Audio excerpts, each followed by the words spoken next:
ஸ்டாலின் ஆட்சியில தப்பிக்கலாம். ஒரு நாள் இந்த மகன் பிரபாகரன் மகன் உட்காரும் போது அதை எந்த கொம்பனா இருந்தாலும் தூக்கண்டான எவன்டா உத்தரவு போட்டவன்? என் தம்பி அஜித் செத்துட்டான். எல்லாரும் பெத்த தாய் தந்தை கூட பிறந்தவன் மறந்தாலும் இந்த மகன் மறந்து போயிடும் மட்டும் நினைக்காத.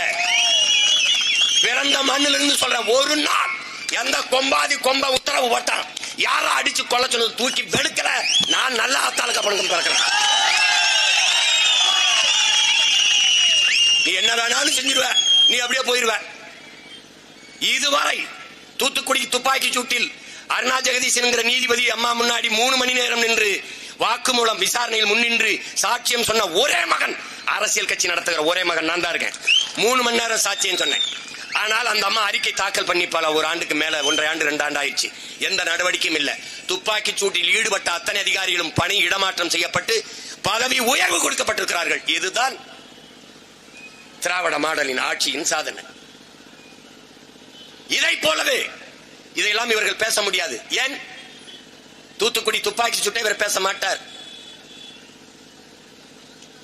அதே போல கொடநாடு கொலையை இவர்கள் பேச மாட்டார்கள். ஏன்? Mutual understanding.